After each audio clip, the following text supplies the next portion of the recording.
Bueno, Frank, qué honor de nuevo poder estar en este bello lugar de Cartagena. ¿Qué tal? Buenas tardes, Gorri. Buenas. Hoy hay un tema interesante. La huía se llama el tema. Yo no tengo noción de esto, Frank. La huida fue un acto represivo por parte del mando republicano sobre la población civil que huían desbandada por la carretera de Málaga a Almería. Cuando, tras la victoria del bando sublevado en la batalla de Málaga, este realizó un ataque en el mar y aire a las milicias anarcosindicalistas de la columna de civiles que huían de Málaga a la provincia de Almería. Madre nunca, a ver. Siguiendo la carretera un poco lo que fue la carretera por Málaga a Almería. Esta evacuación de civiles supuso una caravana entre 100.000 y 150.000 personas que resultó entre 3.000 y 5.000 civiles muertos. Y este hecho constituyó el acto más cruento de la guerra civil en Málaga y uno de los peores del conflicto. Tú piensas que es la primera vez realmente en la historia, por lo menos en la historia bélica española, en la que realmente se considera a la población civil como un objetivo militar. O sea, disparaban como el que estaba tomando una plaza, como si estuviesen disparando contra un cuerpo de ejército. O sea, fue un acto cruel, completamente injustificado. Bueno, seguimos narrando. El ataque se produjo entre el 6 y el 8 de febrero de 1937. La masacre tuvo una gran repercusión internacional por los testimonios del médico canadiense Norman Bethune, que la describió como 200 kilómetros de miseria, o el reportaje fotográfico de Robert Capa. Durante la Segunda República, Málaga se había caracterizado por la fuerza del movimiento obrero y en especial el de la CNT y el Partido Comunista de España, que en las elecciones de febrero de 1936 había conseguido el primer diputado de su historia por esta provincia, Cayetano Bolívar, lo que llevó a que durante esta época Málaga fuera denominada Málaga la Roja. Durante estos años se produjeron varios hechos violentos debido a la polarización social, entre los que destaca la quema de conventos y la constante violencia política. Tras el levantamiento militar del 18 de junio de 1936 contra la República, la ciudad de Málaga y gran parte de su provincia quedaron bajo control republicano debido a la acción de las milicias obreras que consiguieron sofocar el golpe. Durante los primeros meses de la guerra, Málaga estuvo prácticamente aislada del resto del territorio de la República, ya que la única vía terrestre que la enlazaba y que no estaba en poder de los sublevados era la carretera de Almería, la cual era vulnerable al bombardeo marítimo y dificultaba el envío de soldados y provisiones a la provincia.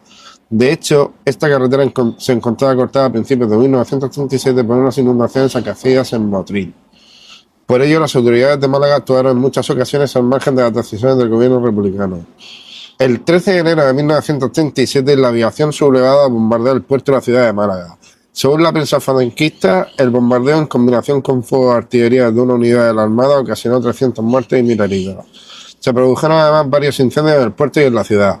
El día 14 informaba la prensa franquista del traslado de las tropas republicanas al frente de Estepona, por donde atacaban los sublevados. En efecto, el parte oficial franquista informaba en la fecha del 14 de enero de la entrada de las tropas sublevadas en Estepona, con numerosas bajas enemigas.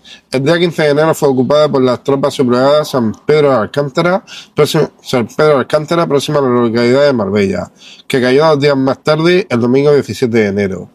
El 17 de enero de 1937, el general Queipo de Llano se cobró las primeras plazas importantes de esta ofensiva sobre la provincia de Málaga, ocupando Marbella por el oeste y desde Granada tomaron Alhama y los territorios cercanos. En estos dos ataques simultáneos apenas hubo resistencia por parte de los republicanos y provocaron un primer éxodo de civiles hasta la capital malagueña. Al parecer, las autoridades republicanas no habían valorado lo suficiente estos movimientos y no fueron enviados suficientes refuerzos. Sin embargo, Queipo de Llano confirmó en su alocución el día 20 de enero el bombardeo republicano de Marbella y Algeciras, muestra del contraataque republicano. En el norte de la provincia, los camisas negras italianos reunieron 9 batallones, es decir, unos 10.000 hombres. Por su parte, la República contaba en Málaga con 12.000 milicianos, organizados por los partidos políticos y sindicatos, pero tan solo 8.000 fusiles y pocas municiones y artillería. Un resumen, Frank, para que la gente vea. Interesante, tío. Estos son un poco los antecedentes a la masacre. ¿Una masacre que viene luego? Sí, esto ocurrió antes, o sea, la masacre se produce tras la toma de Málaga por parte del bando sublevado. Aquí estamos contando un poco los antecedentes, cómo los sublevados van cercando Málaga y poco a poco van tomando posiciones. Muy interesante, sí. Bien. El 3 de febrero comenzó el ataque definitivo contra Málaga de Ronda, encontrando a los franquistas una fuerte resistencia. Málaga hundió en pánico entre los defensores y civiles por el miedo a quedar aislados. El 6 de febrero los italianos tomaron las cumbres de ventas de ventas de Zafarraya, desde donde dominaban cualquier posible retirada por la carretera de Almería. Ese mismo día se ordenaba la retirada con toda la población civil de Málaga y al día siguiente las tropas italianas se entraban en los suburbios. El día 8 toda la capital estaba en poder del ejército sublevado. Teniendo presente el abandono de Málaga por parte del gobierno de Largo Caballero, dentro de los planes para organizar la retirada se decidió la evacuación de toda la población civil. En Málaga se hizo cundir el pánico por miedo a la represión, haciéndose referencia a la masacre de Badajoz.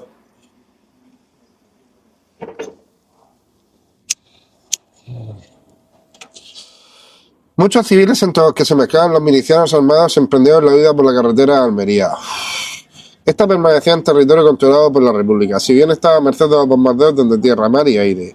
Se calcula que fueron decenas de miles los muertos que... Se calculó que fueron decenas de miles los que intentaron huir, aunque el camino era extremadamente difícil tanto por los bombardeos como por el hecho de que la carretera se encontraba en pésimas condiciones a la altura de Madrid. Participaron en el bombardeo, además de las fuerzas aéreas franquistas, los buques Canarias, al mando de Francisco Basterreche, Baleares y Almirante Cervera, al mando del capitán de fragata Salvador Moreno Fernández, así como los tanques y la artillería rebeldes. La escuadrilla aérea España, fiel a la República, trató de defender a los huidos con poco éxito. La mayoría de pueblos en el camino hacia Almería no ayudaron a los fugitivos ante el miedo a represalias posteriores por parte de los sublevados que continuaban avanzando. Sin embargo, este mismo miedo hizo también abandonar sus casas a muchos de los vecinos de estos pueblos situados en la costa malagueña. Tal es el caso de Lagos, en el término municipal de Vélez, Málaga, un conjunto de casas frente al mar, donde algunos supervivientes se ubicaron en los primeros bombardeos de barcos y aviación contra la población inocente que vivía por la carretera.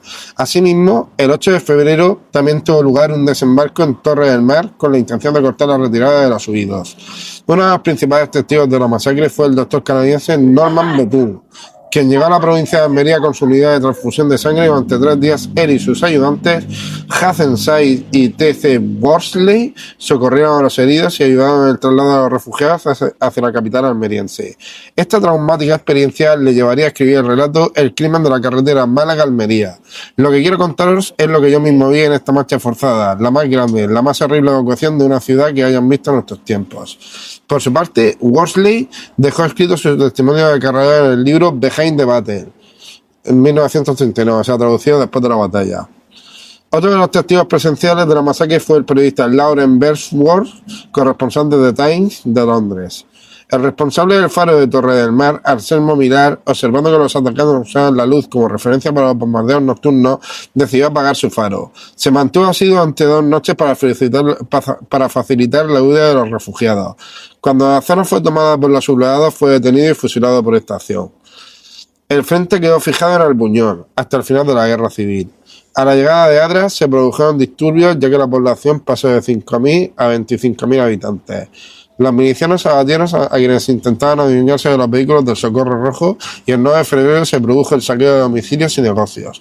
El 11 de febrero la escuadrilla de España sale desde tabernas para la defensa de la retirada en la costa granadina, a través del puerto de Adra. A través del puerto de Adra se produjo la evacuación de Alicante, Valencia y Barcelona.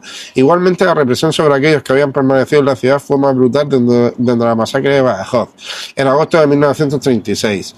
El historiador Hugh Thomas calculan unos 8.000 el número de fusilados y enterrados en fosas comunes como las del cementerio de San Rafael, de los que ya se ha obtenido el nombre de 6.100. Miguel Ángel Melero, profesor de la Universidad de Málaga, reconoce que sobre aquella huida aún cuesta poner números. Entre 200.000 y 250.000 desplazados, aunque hay quien eleva la cifra hasta los 300.000 entre 4.000 y 6.000 muertos. Tal como recoge Melero, explica, la huida, el éxodo, el genocidio de la carretera Málaga-Almería representa en nuestra provincia el episodio más trágico de la guerra civil y a la vez uno de los más señeros y vergonzantes ocurrieron en España durante el conflicto bélico de 1936-1939. Bueno, aquí podemos ver unas fotos de los cruceros, si quieres ampliarlas para que puedan verlas. A ver, háblanos entonces del caso de todo lo que has leído. que la gente ponga el contexto. Enseña la foto de los barcos si quieres. Y a ver si puedo abrirle. Aquí. Mira, ahí los tienes. Crucero Canarias. En este caso los vamos a llamar los cruceros de la vergüenza. Tanto el Canarias como el Baleares eran los dos únicos cruceros pesados de los que disponía la Armada Española en aquel momento, y el almirante Cervera era un crucero ligero de la clase Cervera, era hermano del Libertad, del crucero republicano Libertad. Ajá.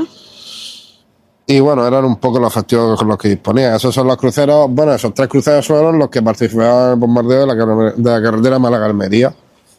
Y en fin, ¿qué te ha parecido esta historia, Borri? Muy bien. ¿Por qué querías sacar tú este caso? ¿Fran? Porque es importante que estas cosas no caigan en el olvido y recordemos la historia de este país, recordemos realmente quiénes fueron, o sea, lo que fue el absolutismo y lo que fue en general la tiranía y la imposición de unos pocos sobre la mayoría de la población. O sea, estoy de acuerdo en que la República también efectivamente cometió sus crímenes, pero obviamente no podemos compararlo del fascismo, y realmente no podemos olvidar que la etapa que vino después fueron 40 años de oscuridad en los que estuvo sembrado este país. O sea, Es decir, toda la gente que ha matado al fascismo, ¿qué es decir, no? los republicanos, como he dicho, también liaban las suyas, pero es que la estrategia fascista en la guerra civil era sembrar el terror en la población. O sea, es que era implantar el terror, era la estrategia de terror, era la estrategia fibreganista, era su forma de hacer la guerra.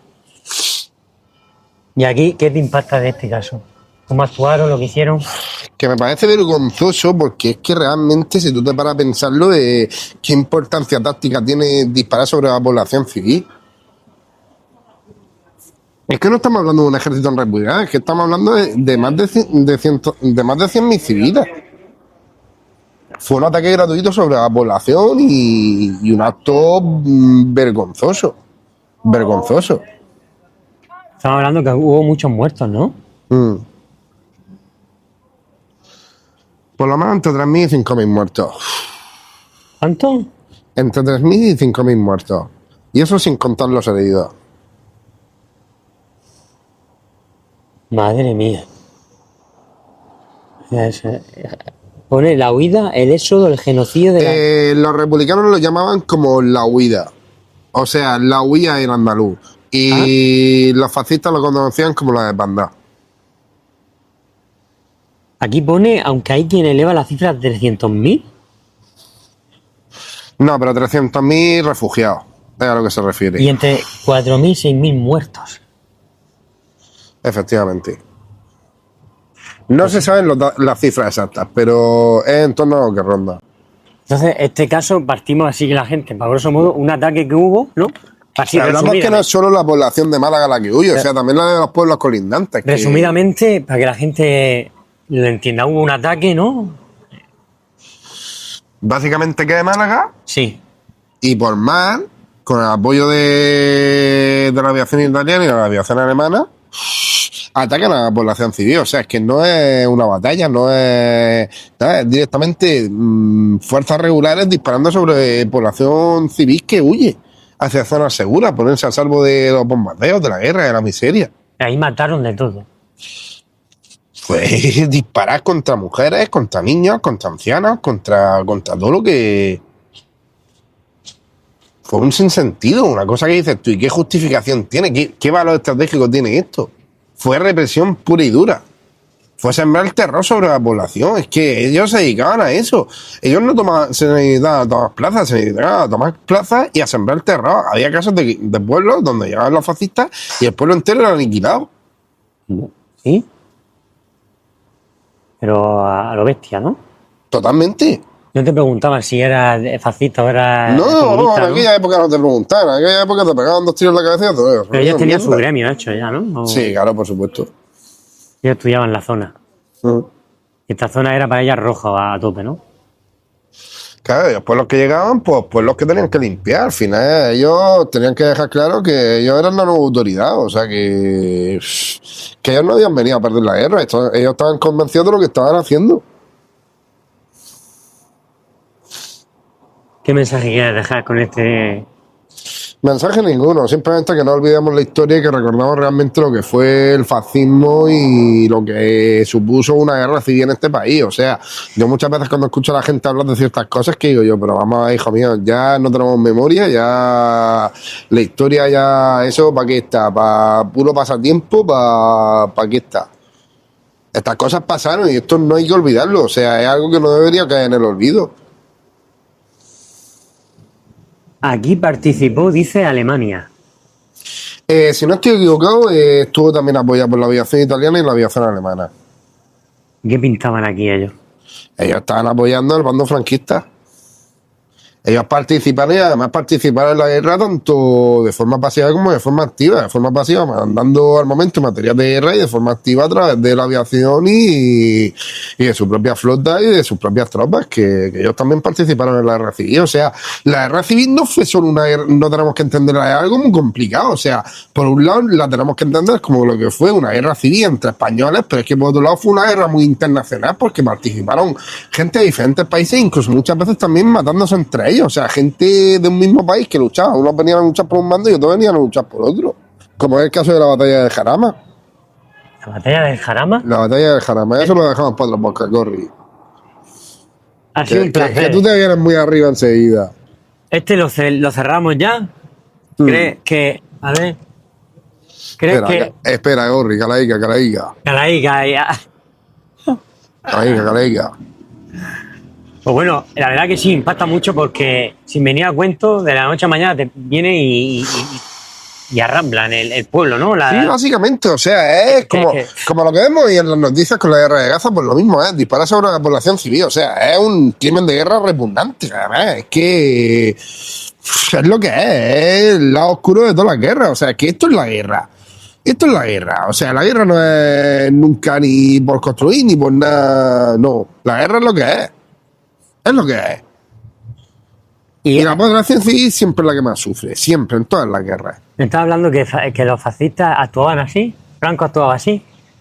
Era su estrategia, era la estrategia de sembrar el terror y desmoralizar al enemigo de esa manera, era una forma de desmoralizar al enemigo, o sea, es que eso es una estrategia de guerra. Y es que eso no lo inventaron ellos, es que eso ya se practicaba, en la antigua Roma se practicaba, en las campañas contra Germania se arrasaban tribus enteras, o sea, es que eso ya se venía practicando desde el mundo antiguo. Y los comunistas no actuaban así, no, eran más suaves en ese aspecto, ¿no? Los comunistas no. Ellos no represaliaban a la población civil, ni mucho menos. Ellos vivían por lo que iba. Me han dicho que saqueaban iglesias y... Sí, también fue una cosa muy... O sea, yo no puedo aplaudir todo lo que hizo la República, eso desde luego, porque la República también tiene la suya cuesta y eso también hay que decirlo, que no eran unas víctimas precisamente. O sea, que al final la guerra la buscaron todos, ¿no? Aquí en esta historia, cuando hablamos de guerra civil en España no podemos hablar ni de inocentes, ni de víctimas, ni de verdugos. Al final fue una guerra que la estuvieron buscando todo el mundo y yo creo que es lo más triste que ha pasado en este país. ¿La estuvo buscando el mundo? La estuvo... Joder, Corri. Tú es que quieres hacer más largo el podcast y no... Me quedas estar aquí media hora hablando de lo mismo, pijo. A ver, cuéntame, ¿por qué la querías hacer más larga? No, es que la quise hacer más larga, Corri. Nadie... Joder, Corri, hablamos de un contexto... Esta parte la tienes que cortar. No. Requera. Esta parte la tienes que cortar. Venga, la leche. Esta es la viral, Venga, Corri, vamos a dejar ya el podcast, bueno, que te está pidiendo otro. muy arriba. Es un placer y este lo cortamos ya. Venga, Corri.